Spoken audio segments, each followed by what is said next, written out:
and thank you to UCLA for the invitation. I really do appreciate it. I do want to give a disclosure in that I receive research materials from Bausch & Lomb. We receive contact lens solutions for our soft multifocal contact lens randomized clinical trial. I read the myopia control literature all the time, and so I want to sort of try and summarize it for people, and this is my attempt at doing so. We generally talk about myopia control in terms of percent slowing, but I think we're sort of changing from that. And what I've done here is taken a look at how much we slow eye growth in an absolute manner and how much we slow myopia progression. And I've put them on a similar scale so that about 1/10 of a millimeter of eye growth equals 1/4 of a diopter of myopia progression. And then I have looked at all of the studies in the various types of myopia control, so including multifocal contact lenses, which we'll talk about today, orthokeratology, which Bruce just talked about, multifocal spectacles, low concentration atropine, high concentration atropine, parenzapine, undercorrection of myopia, and gas permeable contact lenses. And what you can see is that soft multifocal contact lenses sort of are in the middle of the range. And the nice thing is that they slow down both refractive error progression and axial elongation by about the same amount. Whereas in, for example, atropine, you generally get much better slowing of myopia progression than you do of axial elongation.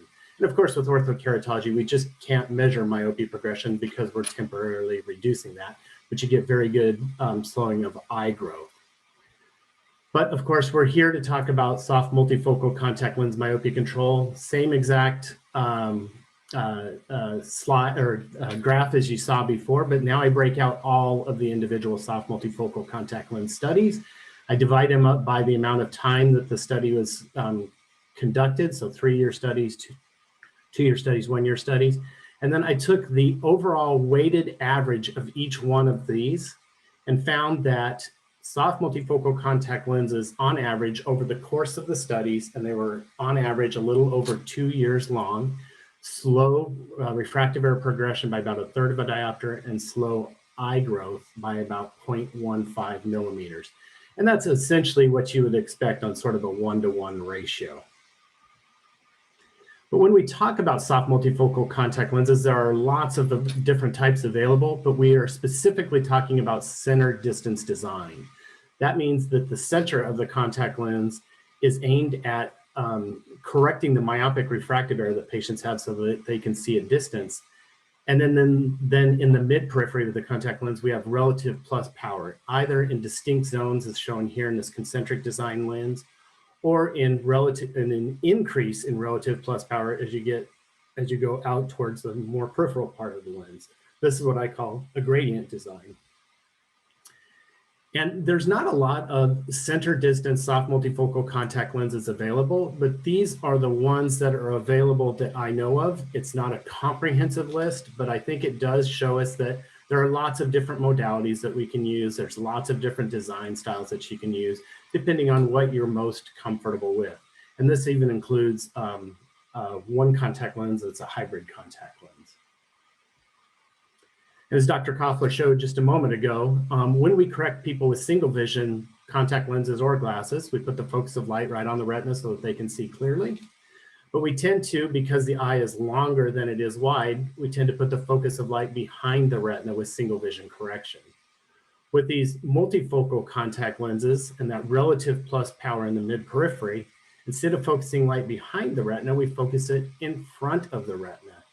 Therefore, it acts as a signal to the eye to slow eye growth, but still provides clear vision centrally. So that's sort of how we think these soft multifocal contact lenses work. I talked about the two different designs, the concentric design and the gradient design.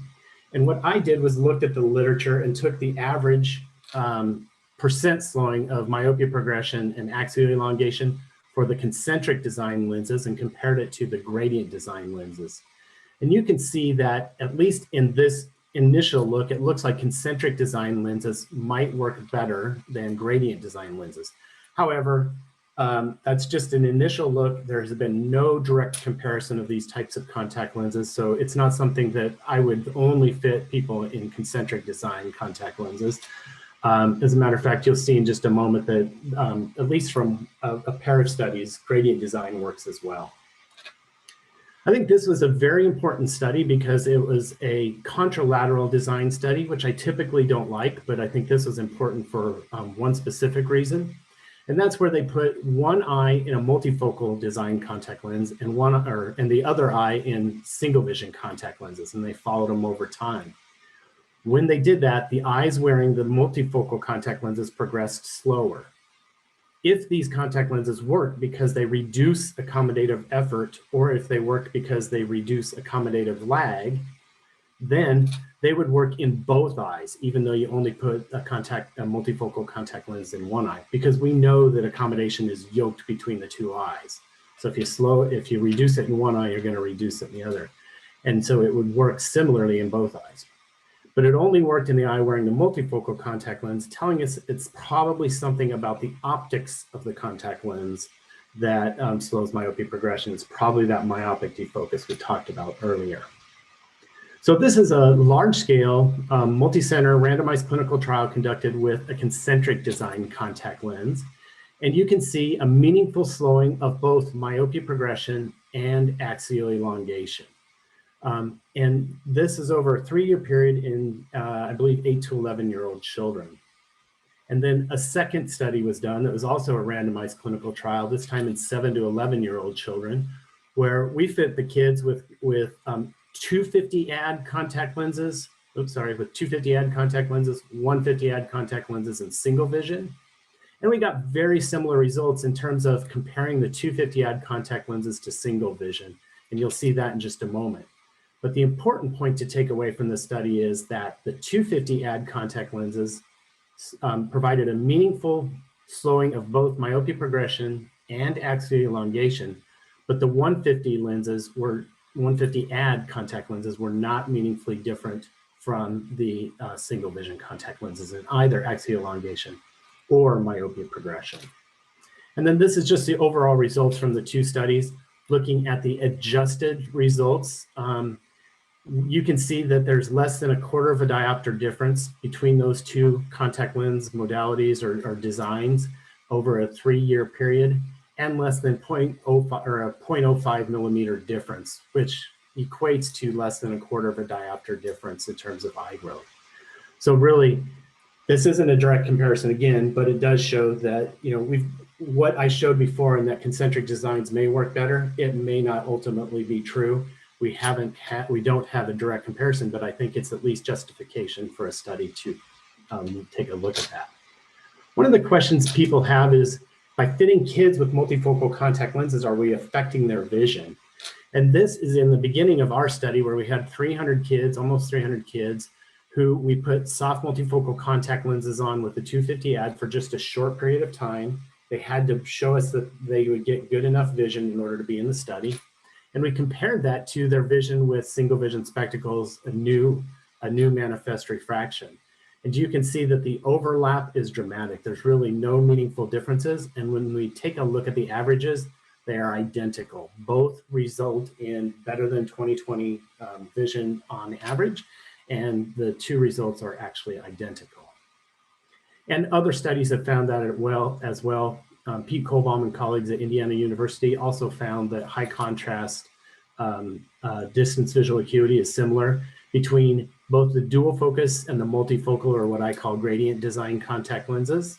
And it's similar to glasses. Where they did find a difference was in low contrast visual acuity, in that both of the multifocal designs resulted in about 3 to 4 letter decrease in visual acuity as compared to single vision glasses. And we actually found the same thing in our study, but it was just a 2-letter difference between the multifocal contact lenses and the single vision contact lenses. So really not meaningful at all. And then of course, we're always worried about the safety. And when you look at the safety profile of contact lenses, this is looking at age and the percentage of patients with either a discontinuation of contact lenses or with an experience of a corneal infiltrative event. And you can see we routinely fit college-age kids with contact lenses, but they're actually a much higher risk group than these young kids who are progressing in myopia. So with all of that, I would say we aren't causing amblyopia with these contact lenses. We're certainly not affecting their vision much at all. They do provide effective myopia control. Remember, when fitting these contact lenses, fit the higher ad power if multiple ad powers exist, and kids really can wear them safely. Thank you very much. Great, thank you. And we already had our introduction